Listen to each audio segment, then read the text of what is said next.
সম্মানিত দর্শক শ্রোতা, আমরা ছোট্ট ছোট্ট করে কয়েকটি আমলের কথা, যেগুলো সুন্নাত এবং গুরুত্বপূর্ণ এবং আমাদের দৈনন্দিন জীবনেই নয়, আমাদের প্রত্যেকটি কাজের সাথে আমরা যখন সওয়াবের মধ্যে থাকতে পারি এবং সেখান থেকে যেন আল্লাহ তাআলা আমাদের সমস্ত বিষয়ে আল্লাহর স্মরণ থাকে, এই বিষয়গুলো নিয়ে আমরা কথা বলার চেষ্টা করি।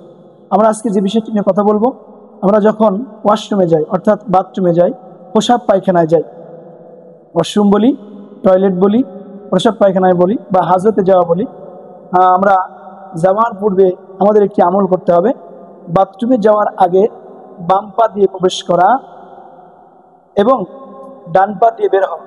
প্রবেশ করার সময় একটি দোয়া বলা, আল্লাহুম্মা ইন্নী আউযু বিকা মিনাল খুবুসি ওয়াল খাবাইস, আল্লাহুম্মা ইন্নী আউযু বিকা মিনাল খুবুসি ওয়াল খাবাইস।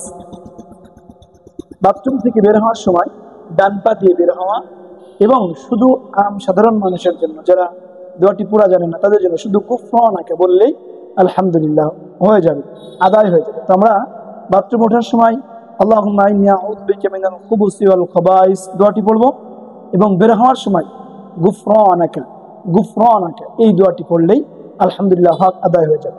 এবং বাম পা দিয়ে ওঠা, ডান পা দিয়ে বের হওয়া, বাম পা দিয়ে ওঠা, ডান পা দিয়ে বের হওয়া।